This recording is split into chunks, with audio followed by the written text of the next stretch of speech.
Bonjour et bienvenue sur ma chaîne.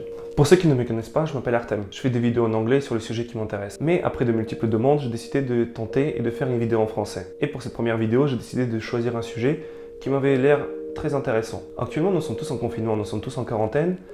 Et nous passons beaucoup de temps sur les réseaux sociaux ou même Netflix. Moi-même, j'ai regardé un film sur Netflix récemment qui s'appelle The Platform. C'est un film espagnol et dedans, il y avait une notion que je m'étais dit que ce serait intéressant d'aborder dans une de mes vidéos. C'est donc de ça que je vais vous parler aujourd'hui. The Platform est un film qui peut paraître glauque de temps en temps parce qu'il y a des éléments qui ne sont pas très plaisants à voir. Cependant, ce film a une très belle leçon de vie. L'action se passe dans une prison verticale où il y a plusieurs centaines d'étages et où il y a une plateforme qui descend entre les étages avec de la nourriture dessus. À chaque étage, il y a 2 prisonniers et chaque mois, les prisonniers changent d'étage. Je ne vais pas vous raconter tout le film ou essayer de spoiler certains éléments, nous allons passer directement là où je vais en venir. Le personnage principal s'appelle Goreng et il a une particularité. Lui a été volontaire pour venir dans cette prison. Il a décidé de faire un peu de pay to win pour gagner son diplôme en 6 mois en les passant dans cette prison verticale. Goreng est plein de bonnes intentions au départ. Mais au fur et à mesure de mois, sa vision des choses se détériore un peu. Et un jour, il se réveille avec une nouvelle colocataire, si on peut appeler ça comme ça, qui s'appelle Emogiri. Emogiri est aussi différente parce qu'elle a travaillé pour l'administration, c'est l'organisme qui gère cette prison, si vous voulez.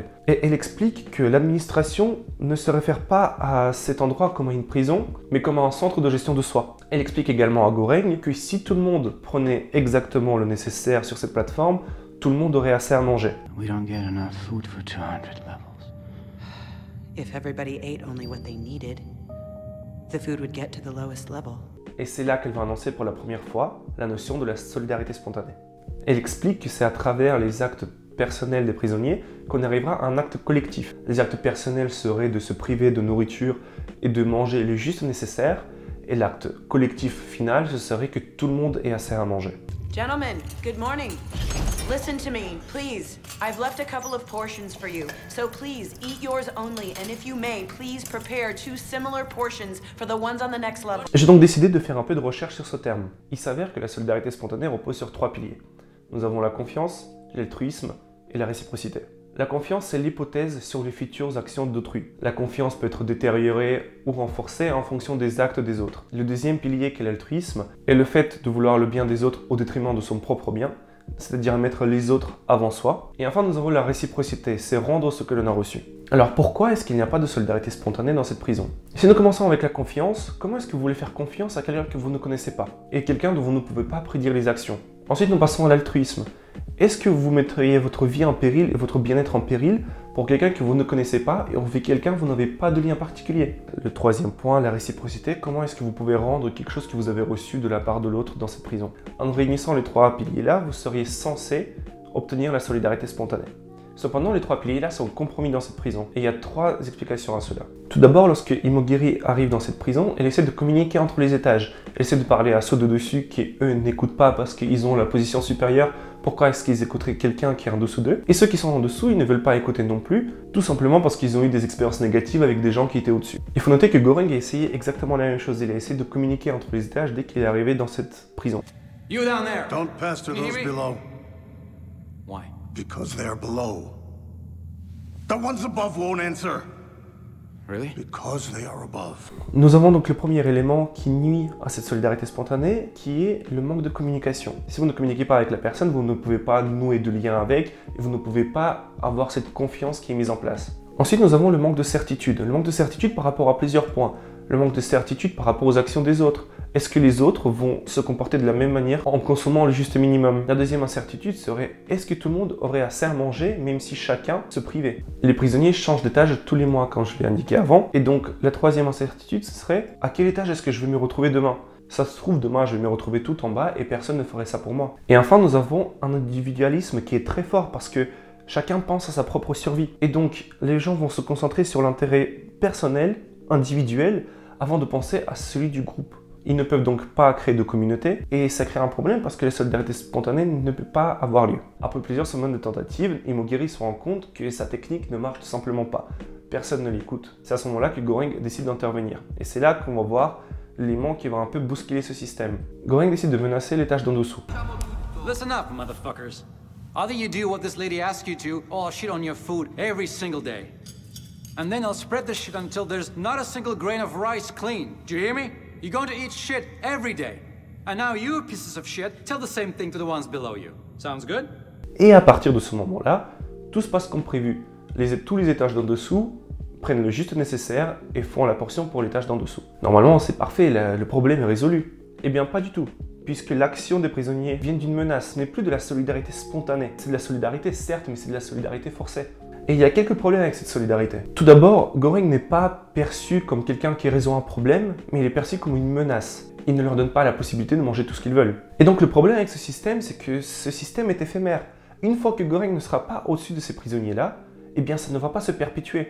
Les autres ne vont pas avoir le même réflexe. D'où la spontanéité qui est très importante dans ce système. Mais est-ce que ça ne vous rappelle pas quelque chose? Dans mes vidéos, j'essaie toujours de rapprocher ce dont je parle au contexte actuel ou à des exemples actuels. Actuellement, nous sommes en quarantaine, comme je dis au début de la vidéo, et nous sommes tous chez nous, nous sommes tous confinés. Il y a bien une raison à ça. Nous devons essayer de décharger les hôpitaux qui sont déjà surchargés, nous devons essayer d'aider le personnel médical. Et en attendant, nous avons quand même des gens célestins qui se permettent d'aller se balader et d'aller dessiner dans un parc. J'ai marché quand même, hein, mine de rien. Je pense que cette crise, c'est l'un des pires exemples de cette solidarité spontanée qu'on a vécue durant les dernières années. Si on compare ça à la pyramide, dans la pyramide, il y a une question de survie. Donc si nous prenons la pyramide de Maslow, dans la prison, ils sont vraiment tout en bas de la pyramide. Alors que là, le gars qui veut aller dessiner dans un parc, c'est vraiment le top de la pyramide, on lui enlève une des libertés qu'il possédait. Et pourtant, dans le monde, nous avons déjà eu des cas où cette solidarité spontanée était acquise pour certains. Nous allons parler des exemples qui ne sont pas très joyeux, comme par exemple les attentats aux États-Unis dans une école où il y a une prof qui va sauver leurs élèves en se mettant devant eux. C'est un exemple de solidarité spontanée. Il y a quelques années, nous avons eu un gars qui a grimpé plusieurs balcons pour sauver un enfant dans un immeuble. C'est un acte de solidarité spontanée. Nous avons des gars qui rentrent dans des immeubles en feu pour sauver leurs animaux. Nous avons des gars, lors des inondations, des villes complètes, qui prennent leur bateau, qui vont dans les courants pour aller sauver des familles et des gens. Ce sont des actes de solidarité spontanée. Alors pourquoi, lors de cette crise-là, nous n'arrivons pas à faire ça? Eh bien, en y réfléchissant, la plus grande raison, c'est le sentiment de responsabilité. C'est le sentiment de responsabilité pour la vie de quelqu'un d'autre. Et que vous réalisez que si vous ne faites pas quelque chose, personne ne le fera. Et ce sentiment de responsabilité est tellement fort qu'il élimine l'incertitude dont je vous parlais avant. Les gens ne restent pas chez eux parce qu'ils se disent que même s'ils restaient chez eux, le virus ne sera pas guéri. Quand il fait beau comme ça, les gens, on ne peut pas rester enfermés. Il n'y a rien de certain par rapport à ça. Il n'est pas certain que les hôpitaux seront déchargés directement. Sauf que dans les cas beaucoup plus extrêmes, ce sentiment disparaît parce qu'on pense à la vie des autres. Et exactement comme dans le film de The Platform, c'est les actes individuels qui vont constituer un acte collectif à la fin. We come from level 88. We're barely alive. I understand, sir, but we're responsible for those who this month haven't been as lucky as we have. Je vous mets un extrait d'un gars très brillant qui s'appelle Jordan Peterson, qui en a parlé lors d'un de ses cours dans une université. 7 billion people in the world, and who are you? You're just one little dust mote among that 7 billion, and so it really doesn't matter what you do or don't do, but that's simply not the case. If you live a pathological life, you pathologize your society, and if enough people do that, then it's hell.